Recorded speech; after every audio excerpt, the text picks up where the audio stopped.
Capítulo 18. No logré salir de San Petersburgo hasta el 15 de octubre, una semana antes de la revolución bolchevique. Era imposible quedarse un día más. Algo viscoso e inmundo se aproximaba. Había en el aire una tensión mórbida y en todas partes se podía sentir la expectativa de sucesos inevitables. Los rumores se deslizaban, cada cual más absurdo, más estúpido que el otro. Un estado de embrutecimiento general. Nadie comprendía nada, nadie podía imaginarse el futuro. El gobierno provisional, habiendo ya vencido a Kornilov, negociaba de una manera más correcta con los bolcheviques, quienes no disimulaban su desprecio por los ministros socialistas y solamente trataban de ganar tiempo. Por alguna razón, los alemanes no habían marchado sobre San Petersburgo, a pesar de estar abierto el frente. Muchos ponían su confianza en estos, para que los salvaran tanto del gobierno provisional como de los bolcheviques. Pero yo no compartía estas esperanzas porque a mi parecer lo que estaba sucediendo en Rusia comenzaba a escapar a todo control. En Tuapse todavía reinaba una calma relativa, una especie de soviet sesionaba en la casa de campo de Shah de Persia, pero todavía no habían comenzado los saqueos. G se había instalado bastante lejos de allí, en el sur, a unos 30 kilómetros de Sochit. Había alquilado una casa que miraba hacia el mar, había comprado un par de caballos y vivía allí un pequeño grupo de unas 10 personas. Me reuní con ellos, el sitio era maravilloso, lleno de rosas, por un lado el mar, por el otro cadenas montañosas que ya estaban cubiertas de nieve. Sentía pena por los amigos que todavía se encontraban en San Petersburgo y en Moscú, pero ya desde el siguiente día de mi llegada noté que algo no iba bien. No había nada en la atmósfera de Kentucky. Me asombró particularmente la actitud de Z cuando lo dejé a principios de septiembre para ir a San Petersburgo. Z estaba lleno de entusiasmo. Continuamente me apremiaba para que no me demorase allá, temiendo que pronto sería casi posible regresar. ¿No piensa usted volver jamás a San Petersburgo?, le pregunté. El que vuela hacia las montañas no regresa, me había respondido. Y ahora, apenas llegado a Uchder, me enteré de que Z tenía intención de partir hacia San Petersburgo. ¿Para qué regresa allá? Ya dejó su empleo. ¿Por qué quiere irse?, le preguntó al doctor S.H. No sé. G no está contento con él y dice que lo mejor es que se vaya. Me hubiese gustado hablar con Z, pero él me evitaba. Obviamente no tenía ningún deseo de explicarme sus motivos. Se contentó con decirme que realmente tenía intención de partir. Poco a poco, preguntando a otros, descubrí lo que había pasado. Una querella muy absurda entre G y algunos letones, que eran nuestros vecinos. Z, que estaba presente, había dicho o hecho algo que a G no le había gustado, y desde ese día la actitud de este último respecto a él había cambiado completamente. G ya no le dirigía la palabra y en general ponía a Z en tal situación que éste había tenido que anunciarle su partida. Todo esto me pareció completamente idiota. Ir a San Petersburgo, en este momento, era el colmo de lo absurdo. Allá solo había hambre, desórdenes en las calles, saqueos y nada más. Naturalmente en este tiempo, nadie se podía aún imaginar que nunca más veríamos San Petersburgo. Yo tenía intención de regresar en la primavera. Pensaba que para entonces la situación ya habría cambiado. Pero ahora, en invierno, era insensato. Si Z estuviera interesado en la política, si hubiera querido estudiar los acontecimientos, lo hubiera podido comprender. Pero como no era ese el caso, no podía encontrar ningún motivo para su partida. Traté de convencerlo de que esperase, que no decidiera nada todavía, que hablara con G, tratando de aclarar el asunto. Z me prometió no precipitar nada, pero vi que en efecto se encontraba en una posición muy difícil. G lo ignoraba completamente y esto producía en él una impresión deprimente. Así pasaron 2 semanas. Mis argumentos habían hecho efecto en Z y me dijo que se quedaría si G se lo permitía.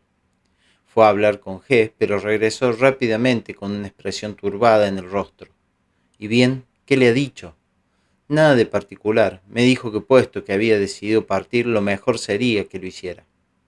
Z se fue. Yo no podía admitirlo.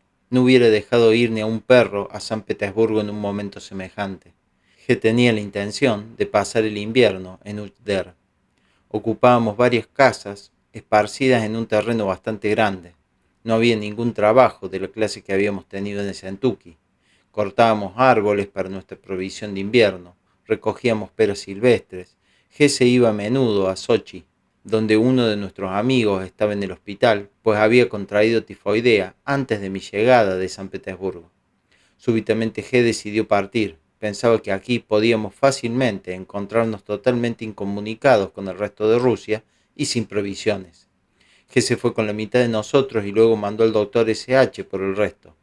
De nuevo, reunidos en Tuapse, comenzamos a hacer excursiones a lo largo de la costa hacia el norte, donde no había línea de ferrocarril.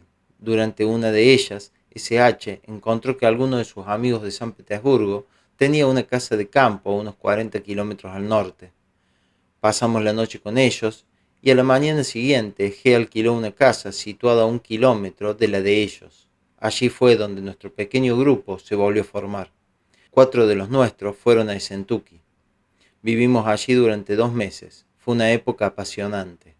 G, el doctor SH y yo íbamos a Tuapse cada semana para abastecernos y comprar forraje para los caballos.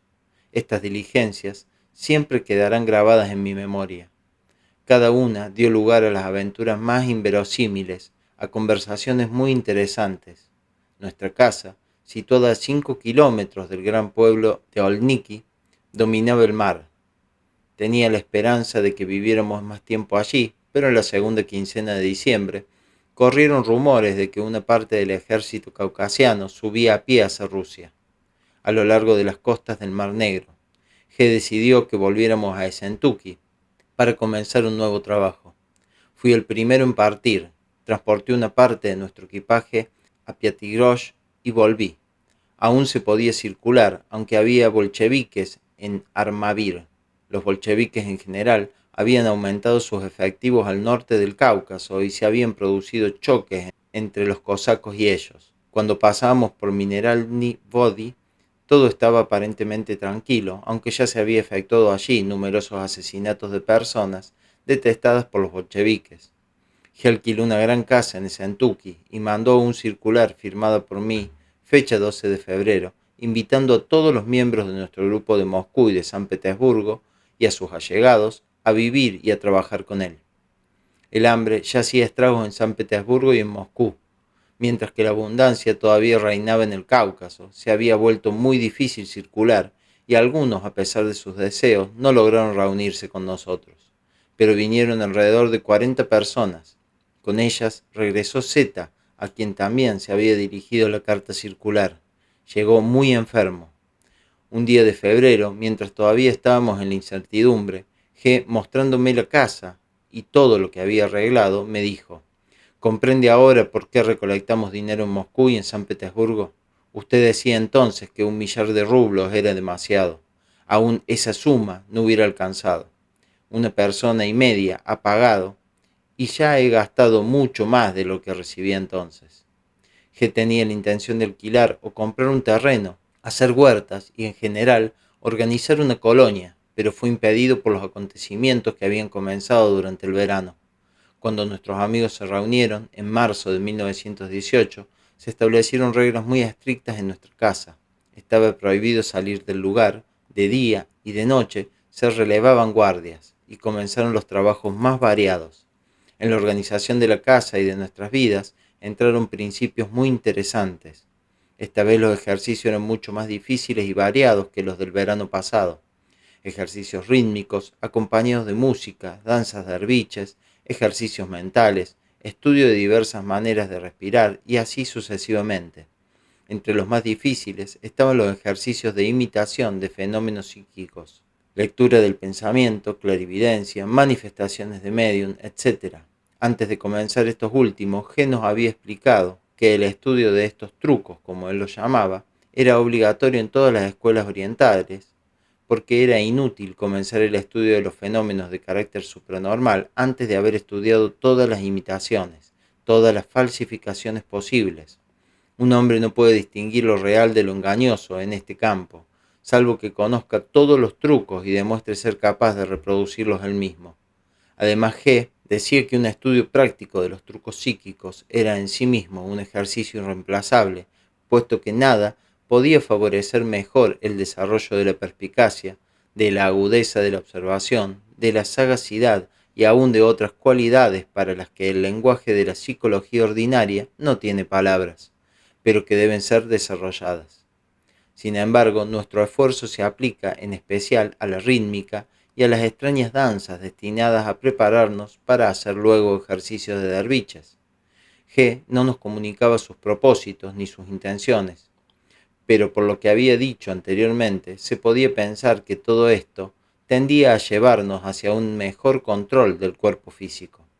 Además de los ejercicios, danzas, gimnasias, conversaciones, conferencias y quehaceres domésticos, se había organizado trabajos especiales para los que no tenían dinero. Recuerdo que cuando salimos de Alexandropol el año anterior, G se había llevado una caja con madejas de seda que había comprado muy barato en un remate, llevándola siempre consigo.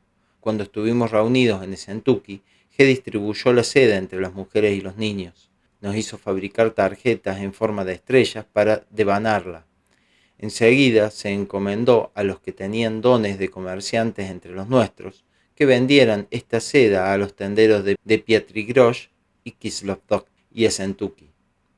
Hay que recordar que en aquella época no había casi ninguna mercadería. En cuanto a la seda, era increíblemente difícil conseguirla.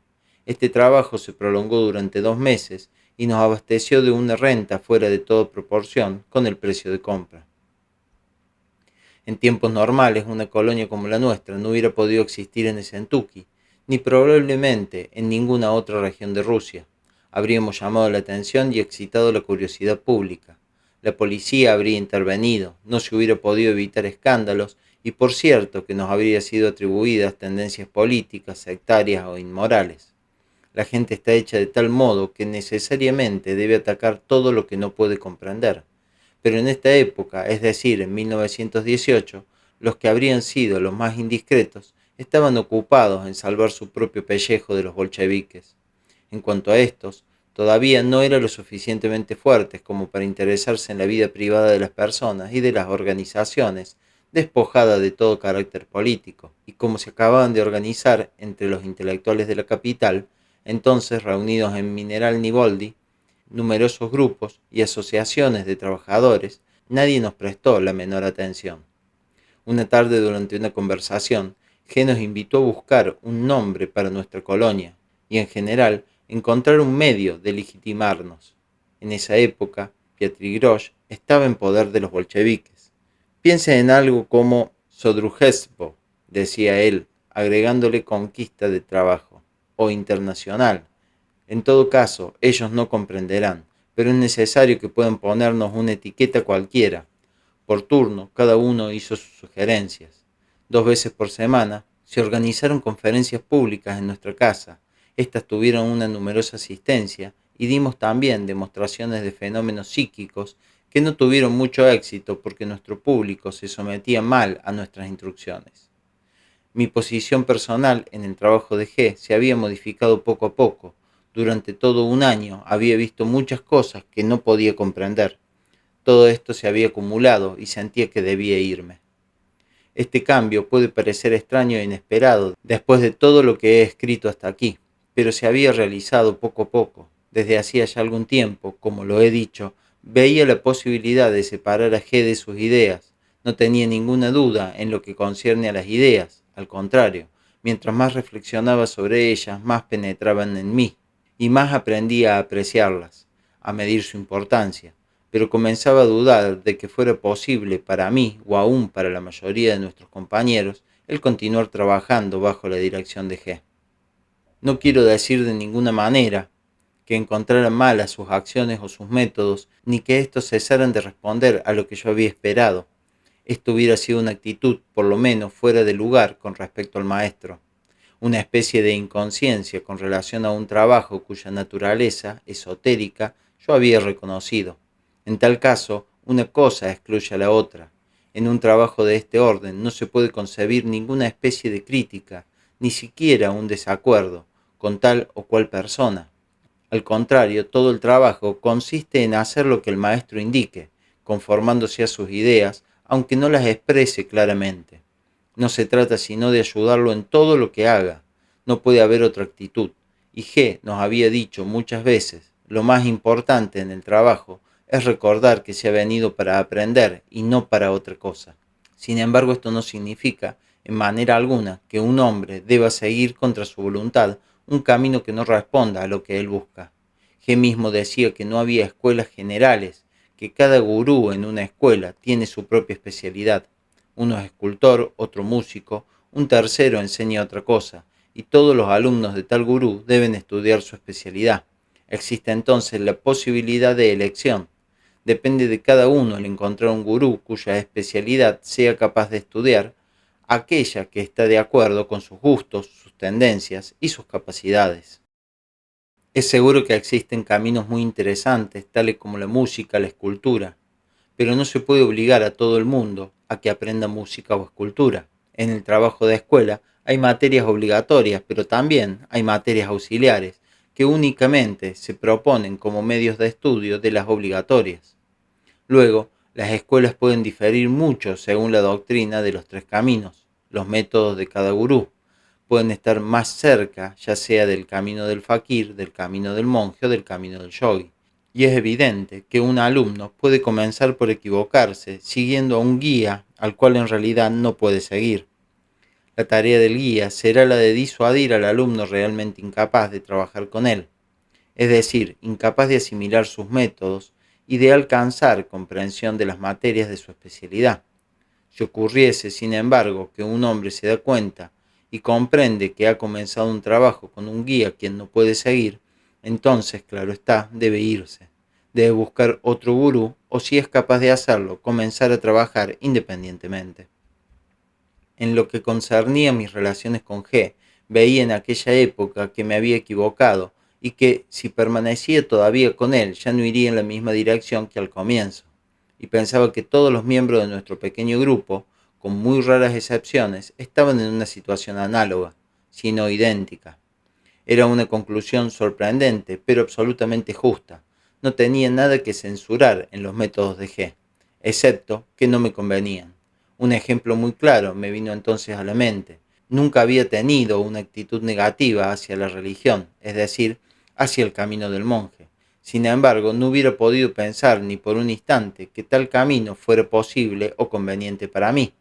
Por lo tanto, si después de 3 años de trabajo me hubiese dado cuenta de que G, de hecho, nos estaba conduciendo hacia el monasterio y que ahora exigía de nosotros la observación de todos los ritos, de todas las ceremonias, naturalmente esto hubiera sido para mí un motivo suficiente para no estar de acuerdo y para irme, aún arriesgando perder su dirección inmediata. Y ciertamente esto no hubiera querido decir que el camino religioso me habría parecido un camino falso en general. Al contrario, este camino es tal vez mucho más correcto que el mío, pero no es el mío. No fue sino después de una gran lucha interior que tomé la decisión de dejar el trabajo con G y de dejarlo a él mismo. Había basado demasiadas cosas en este trabajo para poder recomenzar fácilmente todo desde el principio, pero no había nada más que hacer. Sin duda, no abandonaba nada de lo que había adquirido durante estos 3 años. Sin embargo, tuvo que pasar todo un año antes de que pudiera ahondar en todo eso y descubrir cómo podía seguir trabajando en la misma dirección que G, conservando mi independencia. Me fui a vivir a otra casa y volví a trabajar en el libro que había comenzado a escribir en San Petersburgo y que más tarde se publicaría bajo el título Un nuevo modelo del universo. En el hogar, las conferencias y las demostraciones continuaron todavía durante cierto tiempo y luego se detuvieron. Algunas veces me encontraba con G en el parque o en la calle, otras venía a mi casa, pero yo evitaba ir al hogar. En esa época, la situación al norte del Cáucaso comenzaba a empeorar. Estábamos aislados de la Rusia central, ya no sabíamos nada de lo que pasaba allí. Después de la primera incursión de los cosacos a Esentuki, la situación se agravó aún más y G decidió salir de Mineral Nivoldi. No dijo a dónde pensaba ir y en realidad qué cosa habría podido decir en tales circunstancias. Los que ya habían salido de Mineral Nivoldi habían tratado de llegar a Novorossiysk y suponían que G también trataría de ir en esa dirección. Por mi parte, también decidí salir de Sentuki, pero no quería partir antes que él, ya que sobre eso tenía un extraño sentimiento. Quería esperar hasta el fin, hacer todo lo que dependiera de mí para luego no tener que reprocharme el haber dejado escapar una sola posibilidad. Me era muy difícil desechar la idea de trabajar con G. A comienzos de agosto, G partió de Sentuki. La mayoría de los que vivían en el hogar lo acompañaron. Algunos habían partido antes. Alrededor de 10 personas se quedaron en Sentuki. Decidí irme a Novorossiysk, pero las circunstancias se modificaron rápidamente. Una semana después de la partida de G, todas las comunicaciones quedaron cortadas, aún con las localidades más próximas. Los cosacos multiplicaron sus incursiones sobre la línea del ferrocarril que conducía a Mineral Nivoldi, y donde estábamos comenzaron los pillajes de los bolcheviques, sus requisiciones y todo lo demás. En aquel entonces fueron masacrados los rehenes de Piatri-Grosh, el general Ruski, el general Radko Dmitriev, el príncipe Urusov y muchos otros. Debo confesar que me sentí bien tonto. Al fin de continuar el trabajo con G, no había partido al extranjero cuando todavía era posible hacerlo, y ahora me encontraba separado de G y cortado de todo por los bolcheviques. Aquellos de nosotros que permanecimos en Sentuki tuvimos que vivir una época muy difícil. Para mí y para mi familia, las cosas resultaron relativamente bien. Solamente 2 de nosotros 4 contrajeron tifoidea. Ninguno murió. No fuimos víctimas de ningún robo. Nunca dejé de tener trabajo ni de ganar dinero, lo que no fue el caso para todo el mundo. En enero de 1919 fuimos liberados por los cosacos del ejército de Nikiene, pero no pude salir de Sentuki sino en el verano. Las noticias que teníamos de G se reducían a poca cosa. Había llegado por tren a Maikop, después de lo cual todos los que se habían reunido comenzaron a atravesar las montañas con él, con un itinerario muy interesante pero muy difícil para llegar a pie al puerto de Sochi, que acababa de ser tomado por los georgianos, cargando todo su equipaje en regiones sin caminos ni senderos, afrontando todos los peligros posibles. Habían franqueado cuellos elevados donde aún los mismos cazadores no se aventuraban sino raras veces, y necesitaron todo un mes para llegar al mar. Pero el estado de ánimo ya no era el mismo. En Sochi, la mayoría se separó de G, como yo lo había previsto, P y Z, entre otros. Solo 4 personas se quedaron con él, entre los cuales el doctor SH, que había pertenecido al primer grupo de San Petersburgo. Los otros solo habían formado parte de los grupos jóvenes. En febrero, P, que se había establecido en Maikop, luego de su ruptura con G, vino a Sentuki para reunirse con su madre, y por él nos enteramos de todos los detalles de la caminata hacia Sochi. Los de Moscú habían partido hacia Kiev. G, con sus 4 compañeros, llegó a Tiflis.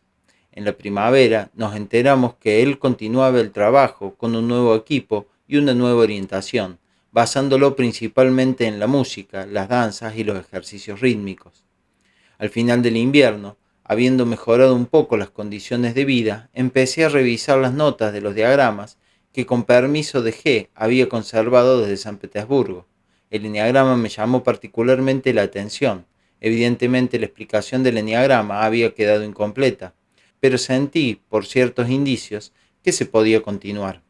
Pronto vi que ante todo era necesario comprender el significado del choque, aparentemente mal ubicado en el eneagrama, entre las notas Sol y La. Recordando entonces comentarios que se habían hecho, presté atención a lo que decían las notas de Moscú sobre la influencia que tenía una sobre las otras 3 octavas en el diagrama de nutrición. Dibujé el eneagrama como se nos había mostrado y vi que representaba hasta un punto dado el diagrama de nutrición. El punto 3, o el intervalo Mi-Fa, era el sitio donde intervenía el choque dado por el Do 192 de la segunda octava. Al agregar el comienzo de esta octava al eneagrama, vi que el intervalo Mi-Fa de la segunda octava coincidía con el punto 6 y el choque de este intervalo aparecía bajo la forma de Do 48 de la tercera octava, que comenzaba en este punto. El dibujo completo de las octavas resultó como sigue. Esto significaba que el lugar del choque no estaba mal situado en absoluto. El punto 6 designaba la entrada del choque en la segunda octava y el choque era el Do que comenzaba la tercera octava. Las tres octavas llegaban todas a H12. En una era Si12, en la segunda Sol12 y en la tercera Mi12. La segunda octava, que terminaba en Sol12 en el eneagrama, hubiera debido continuar, pero Si12 y Mi12 exigían un choque adicional. En esa época reflexioné mucho sobre la naturaleza de estos choques, pero hablaré de ellos más tarde. Sentía toda la riqueza del contenido del eneagrama. Los puntos 1, 2, 4, 5, 7, 8 representaban, según el diagrama de nutrición, diferentes sistemas del organismo. 1, el sistema digestivo. 2, el sistema respiratorio. 4, la circulación de la sangre. 5, el cerebro. 7, la médula espinal. 8, el sistema simpático y los órganos sexuales.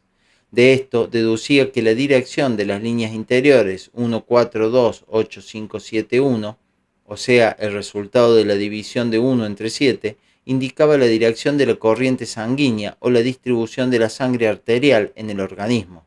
Luego, su regreso bajo la forma de sangre venosa. Era particularmente interesante notar que el punto de regreso no era el corazón, sino el sistema digestivo, lo que en realidad es así, ya que la sangre venosa se mezcla primeramente con los productos de la digestión, luego va hacia la aurícula derecha a través del ventrículo derecho, luego hacia el pulmón con el fin de absorber el oxígeno, y de allí pasa a la aurícula izquierda, después de lo cual por la aorta pasa al sistema arterial. El examen ulterior del eneagrama me mostró que los 7 puntos podían representar los 7 planetas del antiguo mundo. En otros términos, el eneagrama podía ser un símbolo astronómico y tomado los planetas en el orden de los días de la semana, obtuve la figura 61. No traté de continuar, pues no tenía a mano los libros necesarios y me faltaba tiempo. Los acontecimientos no permitían las especulaciones filosóficas. Había que vivir, es decir, buscar simplemente dónde podía uno alojarse y trabajar. La revolución, con todo lo que lo acompañaba, suscitaba en mí una profunda repugnancia física, pero a pesar de mi simpatía por los blancos, no podía creer en su éxito. Los bolcheviques multiplicaban promesas que ni ellos mismos ni nadie hubieran podido cumplir. Allí radicaba su fuerza. En este plan eran invencibles. Agréguese que Alemania los apoyaba, viendo en ellos una posibilidad de desquite para el porvenir. El ejercicio voluntario que nos había librado de los bolcheviques podía combatirlos y vencerlos, pero no sabía administrar los territorios que liberaba. En este dominio sus jefes no tenían ni programa, ni conocimiento, ni experiencia. Naturalmente no se les podía pedir tal cosa, pero los hechos son los hechos. La situación era muy inestable y la ola que continuaba reventando sobre Moscú podía también retirarse un día cercano. Había que salir al extranjero. Yo me había fijado Londres como objetivo final. Primero porque allí conocía más gente, luego porque pensaba que mis ideas tendrían más eco entre los ingleses que en cualquier otra parte. Además, cuando estuve en Londres, antes de ir a la India y luego a mi regreso al principio de la guerra, había decidido que allí sería donde escribiría y publicaría el libro comenzado en 1911, bajo el título La sabiduría de los dioses, y que luego debía aparecer bajo un nuevo modelo del universo. De manera general, este libro, en el cual yo tocaba cuestiones de religión y en particular los métodos de estudio del Nuevo Testamento, no se hubiese podido publicar en Rusia. Así decidí partir hacia Londres y tratar de organizar conferencias y grupos análogos a los de San Petersburgo, pero no debía lograr mi objetivo sino 3 años y medio más tarde. Fue en junio de 1919 cuando llegué finalmente a salir de Kentucky. En esa época la calma había vuelto y la vida había retomado un curso relativamente normal. Pero esta calma no me inspiraba ninguna confianza. Había que partir para el extranjero. Primero llegué a Rostov, luego a Ekaterinodar y Novorossiysk, y por fin volví a Ekaterinodar. En esa época, esta ciudad era la capital de Rusia. Encontré allí varios miembros de nuestros grupos que habían salido de Kentucky antes que yo, y algunos de mis amigos de San Petersburgo. Recuerdo una conversación con uno de ellos. Cuando hablábamos de la enseñanza de G y del trabajo sobre sí, me preguntó si le podía decir qué resultados prácticos había obtenido yo. Recordando todo lo que había vivido el año precedente, Particularmente después de la partida de G, le dije que había adquirido una extraña confianza, que no podía definir con una palabra, pero que se la iba a describir. No es una confianza en sí mismo en el sentido corriente de la palabra, le dije. Todo lo contrario, es más bien una confianza o una certidumbre de la perfecta insignificancia de mi yo ordinario.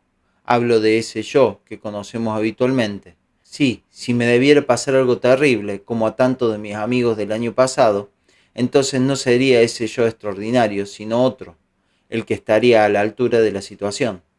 G me preguntaba hace 2 años si no había sentido dentro de mí mismo la presencia de un nuevo yo, y tuve que responderle que no había sentido ningún cambio.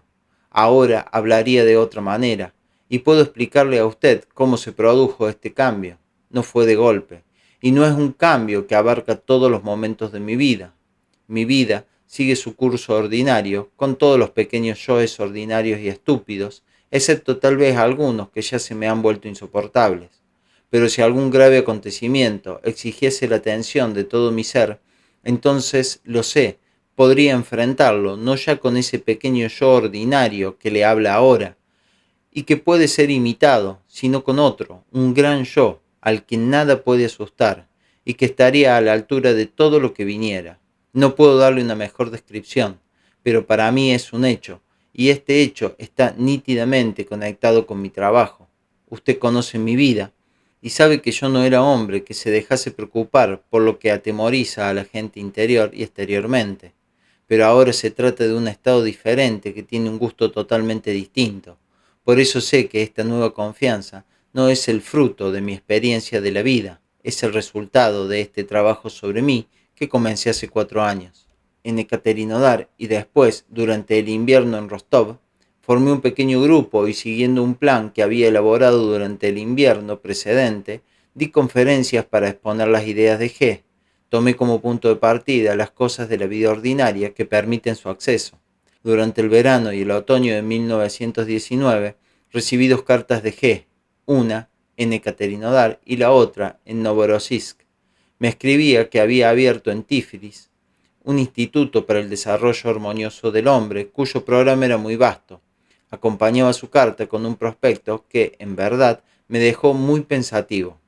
Comenzaba con estas palabras: con autorización del Ministerio de Educación Nacional, se ha abierto en Tiflis el Instituto para el Desarrollo Armonioso del Hombre, basado en el sistema de George Ivanovich Gurdjieff. El instituto acepta niños y adultos de ambos sexos, cursos mañana y tarde. El programa de estudios incluye gimnasia de toda clase, rítmica, médica y otra, ejercicios para el desarrollo de la voluntad, de la memoria, de la atención, de la audición, del pensamiento, de la emoción, del instinto, etcétera, etcétera.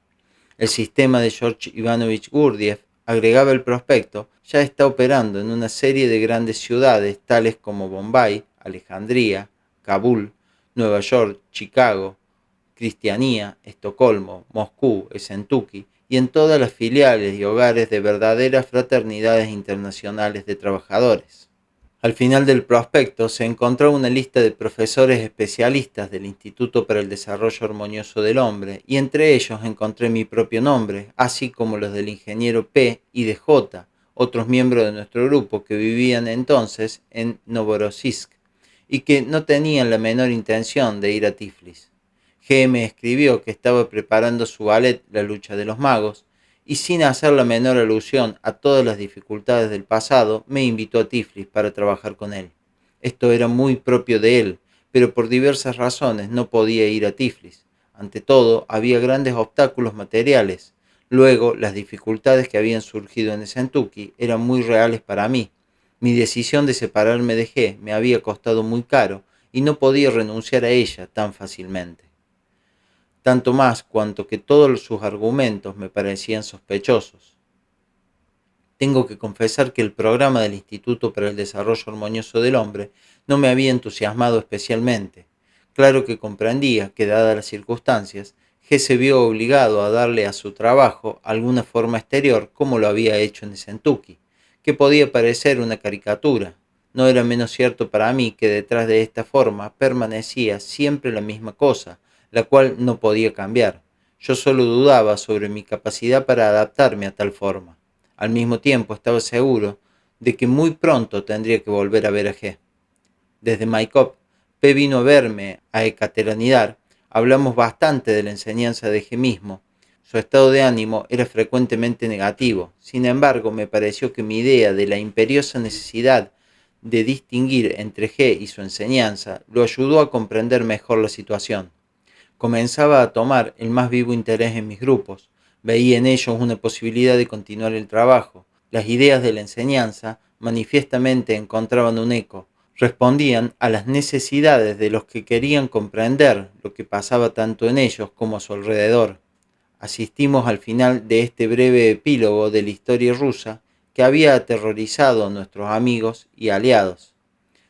Delante de nosotros todo era totalmente oscuro. Pasé el otoño y el comienzo del invierno en Rostov. Allí me encontré con 2 o 3 miembros de nuestros grupos de San Petersburgo y con Z, que acababa de llegar de Kiev. Este último vivía en el mismo sitio que yo, entonces también él tenía una actitud negativa con respecto a todo el trabajo. Una vez más tuve la impresión de que nuestras conversaciones le permitieron hacer un balance y reconocer que sus primeras evaluaciones habían sido justas. Decidió volver a reunirse con G en Tiflis, pero su destino era diferente. Salimos de Rostov casi al mismo tiempo que él. Cuando llegó a Novorossiysk ya estaba enfermo y en los primeros días de enero de 1920 murió de viruela. Poco después logré llegar a Constantinopla. En ese entonces Constantinopla rebosaba de rusos. Me encontré allí con numerosos conocidos de San Petersburgo y con su ayuda di conferencias en los locales de la Russik Mayak. Rápidamente reuní un auditorio bastante numeroso, compuesto sobre todo por jóvenes.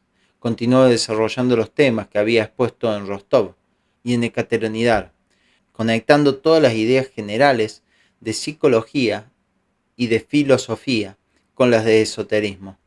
No recibí ninguna otra carta de G, pero estaba seguro que no tardaría en desembarcar en Constantinopla.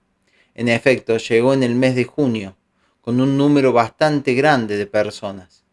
En todas partes de Rusia, hasta en las más apartadas provincias, el trabajo se había vuelto imposible y había llegado el momento de la partida hacia Europa, que yo había previsto en San Petersburgo. Yo estaba muy contento de ver nuevamente a G, y me parecía que, en el interés del trabajo, se podía descartar todas las dificultades anteriores.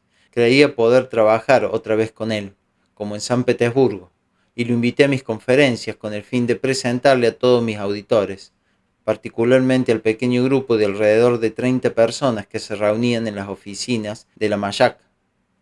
G hacía entonces de su ballet, La lucha de los magos, el centro del trabajo. Además, quería volver a empezar en Constantinopla el programa de su instituto de Tiflis, el cual daba mayor importancia a las danzas y a los ejercicios rítmicos, destinados a preparar a sus alumnos para tomar parte en el ballet. Pensaba en hacer una escuela de su ballet. Trabajé en su escenario, lo que me permitió comprender mejor su idea. Todas las danzas y las escenas de la lucha de los magos requerían una larga y muy especial preparación. Así los alumnos que debían participar en el ballet estaban obligados a estudiar y a adquirir el control de sí mismos, acercándose de esta manera a la revelación de las formas superiores de conciencia. Danzas sagradas, ejercicios, ceremonias de diferentes cofradías de derviches, numerosas danzas orientales poco conocidas, entraban en el ballet como elementos indispensables. Esta fue una época muy interesante para mí. G venía a menudo a Prinkipo. Juntos nos paseábamos por los bazares de Constantinopla. Fuimos a ver a los derviches Meleví y me explicó lo que no había sido capaz de comprender por mí mismo, es decir, que sus movimientos giratorios estaban relacionados con el ejercicio de cálculo mental, análogo a lo que él nos había enseñado en Esentuki. Algunas veces trabajaba día y noche con él. Entre todas, una noche se me ha quedado grabada. Traducíamos un canto de derviche para la lucha de los magos, entonces vi a G, el artista, y a G, el poeta, que él escondía tan cuidadosamente, sobre todo el último. Trabajamos así. G recordaba los versos persas, a veces los recitaba con una voz tranquila, luego me los traducía al ruso. Después de aproximadamente un cuarto de hora, cuando yo estaba completamente sumergido bajo las formas, los símbolos y las asimilaciones, me decía, bueno, ahora resuma todo esto en una línea. No traté de ponerlo en verso, ni siquiera de encontrar un ritmo. Esto era completamente imposible. G continuaba y al cabo de otro cuarto de hora decía, y ahora otra línea. Nos quedamos sentados hasta el amanecer. Sucedía esto en la calle Kumbaradji, un poco más allá del antiguo consulado ruso. Por fin la ciudad se despertó. Creo que había escrito 5 estrofas y me había detenido en la última línea de la quinta. Ningún esfuerzo hubiera podido sacar algo más de mi cerebro. G reía, pero también estaba cansado y no hubiera podido continuar. Así, el canto quedó sin terminar porque nunca más volvimos a él. Así pasaron 2 o 3 meses. Ayudaba a G con todas mis fuerzas en la organización del instituto, pero poco a poco surgieron de nuevo las mismas dificultades que en Sentuki. De tal manera que para la apertura del instituto, creo que en octubre, no pude formar parte de él. Sin embargo, para no molestarlo y para que mi ausencia no fuera un motivo de discordia entre aquellos que seguían mis conferencias, las interrumpí y no se me vio más en Constantinopla. Desde entonces, algunos de mis auditores habituales vinieron a verme regularmente en Principó, y fue allí donde proseguían nuestras conversaciones. Pero 2 meses después, cuando el trabajo de G ya estaba consolidado, reanudé mis conferencias en Mayak y las continué durante 6 meses más. De tiempo en tiempo lo visitaba y él mismo vino a verme a Principio. Nuestras relaciones continuaban siendo excelentes. En la primavera me propuso que diera conferencias en su instituto y comencé a hacerlo una vez por semana. G mismo tomaba parte en ellas para suplementar mis explicaciones. Al comienzo del verano, G cerró el instituto y se estableció en Principio. Fue más o menos por esta época que le sometí el plan detallado de un libro que había decidido escribir para exponer sus ideas y comentarlas.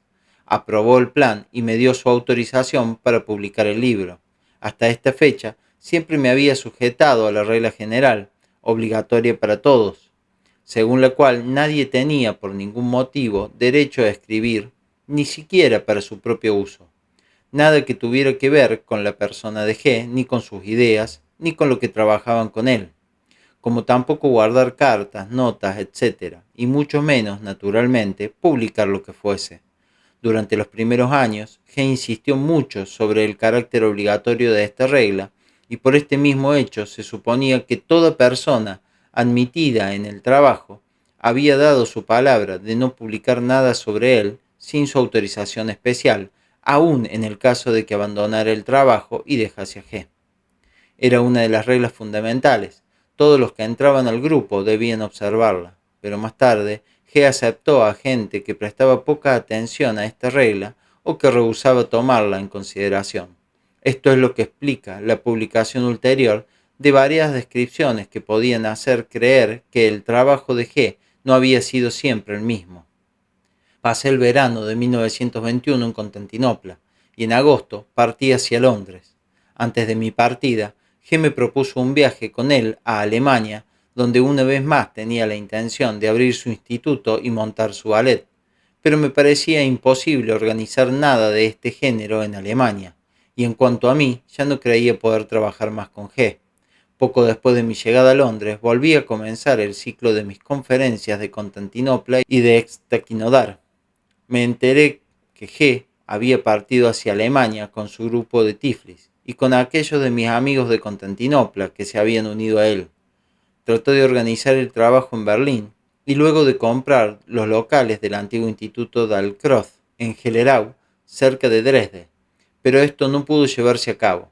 En febrero de 1922, G vino a Londres. De más está decir que lo invité inmediatamente a mis conferencias y le presenté a todas las personas que asistían.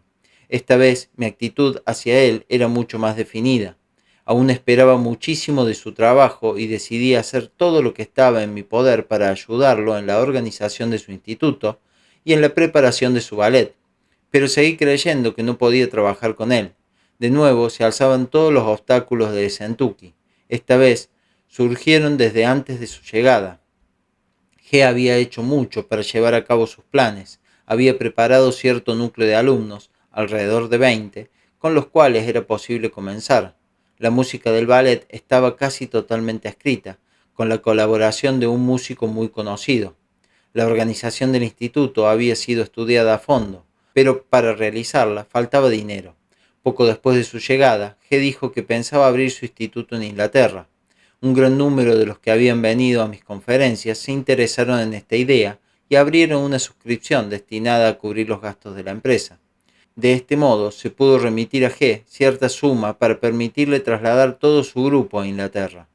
Continué mis conferencias haciendo alusión a todo lo que G había dicho durante su permanencia en Inglaterra, pero por mi parte había decidido que si se abría el instituto en Londres, me iría ya sea a París o a América.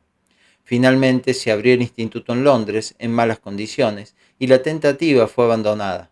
Sin embargo, mis amigos de Londres y mis oyentes habituales reunieron una suma considerable con cuya ayuda G pudo adquirir el histórico castillo de Prieuré, con su enorme y descuidado parque en Avon, cerca de Fontainebleau, y fue allí donde en el otoño de 1922 abrió su instituto.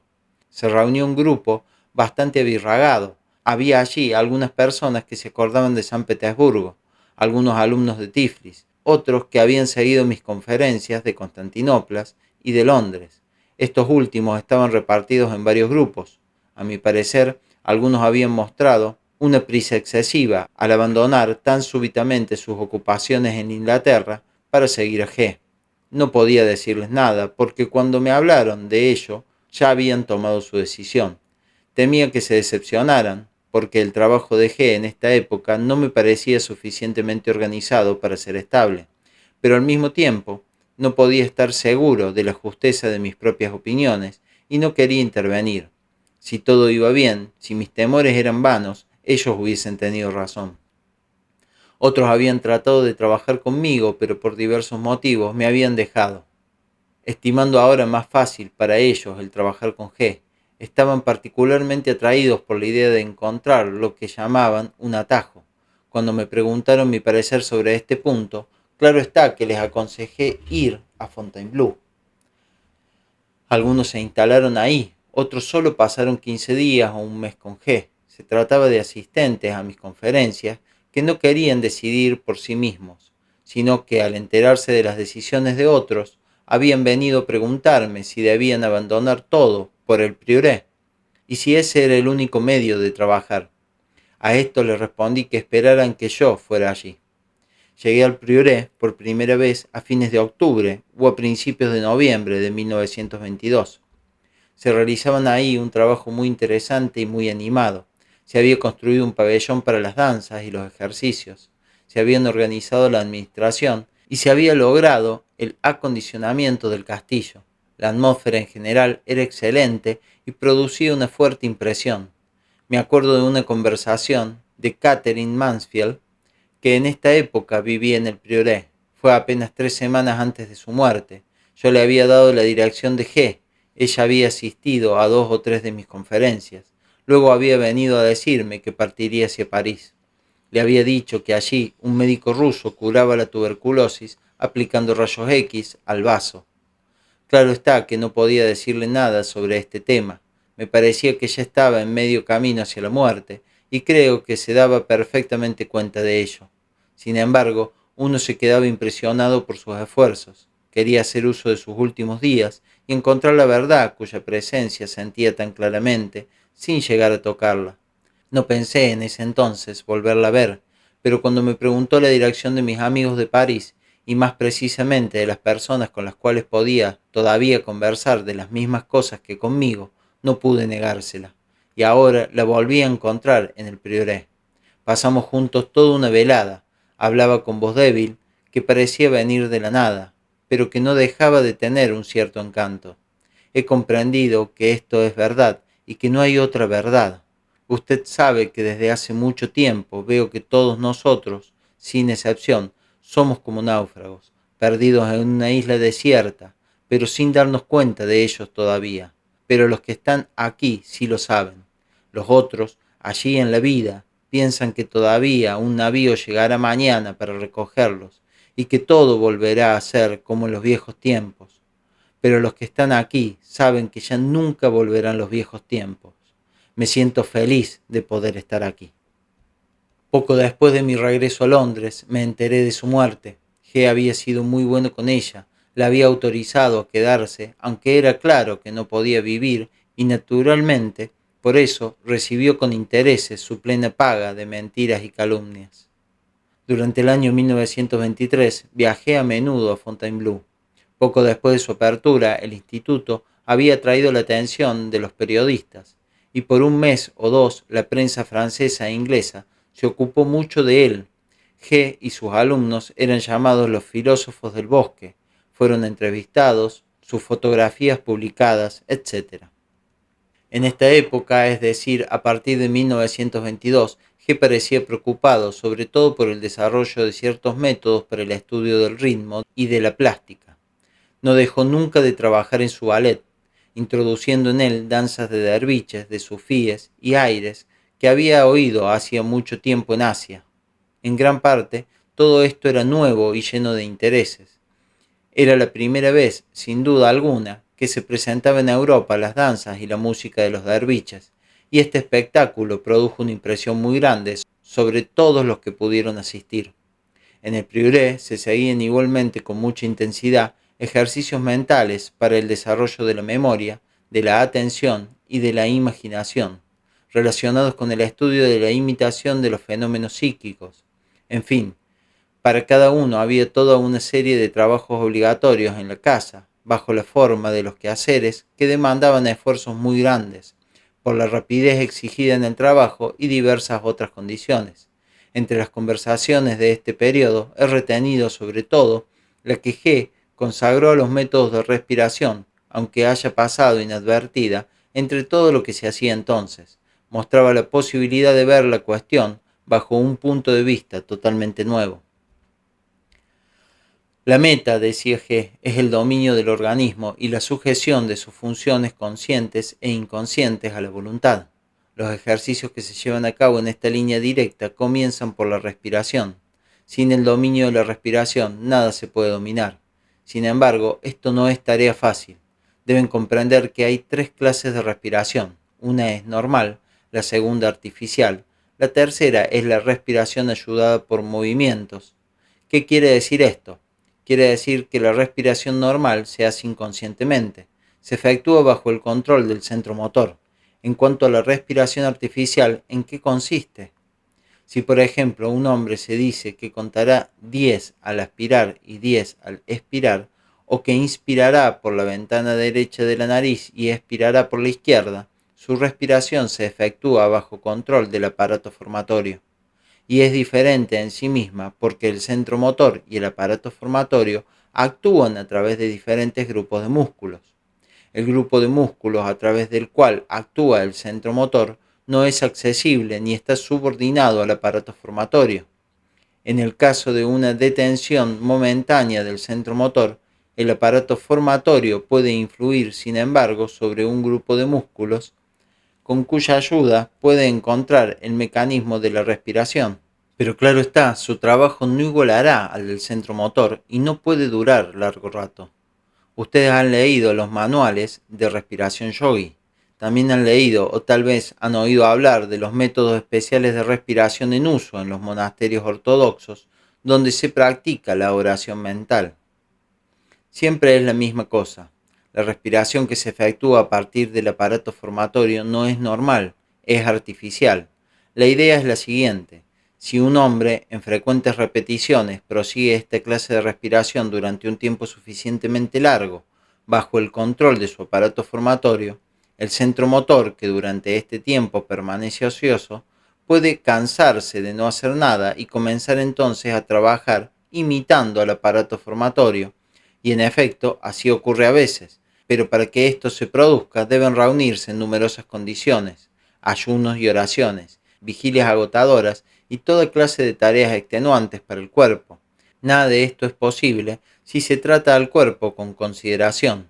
¿Creen tal vez que no hay ejercicios físicos en los monasterios ortodoxos? Traten entonces de hacer 100 posternaciones según todas las reglas. quedarán con los riñones más doloridos que después de cualquier gimnasia. Todo esto no tiene sino una sola meta: que los músculos convenientes se hagan cargo de la respiración, haciéndola pasar al centro motor. Y como ya lo he dicho, esto es a veces posible, pero siempre hay el riesgo de que el centro motor pierda el hábito de trabajar correctamente, y puesto que el aparato formatorio necesita detenerse a veces, por ejemplo durante el sueño, y el centro motor no lo desea, la máquina puede entonces encontrarse en una situación lamentable, hasta se puede morir por una detención de la respiración. El desarreglo de las funciones de la máquina debido a los ejercicios respiratorios es casi inevitable para aquellos que tratan de ejercitarse solos, a través de libros, sin estar dirigidos convenientemente. Muchas personas que me habían venido a ver en anteriores ocasiones en Moscú tenían completamente descompuestas sus máquinas por ejercicios de la así llamada respiración yogi, aprendidos en libros. Los libros que recomiendan tales ejercicios son muy peligrosos.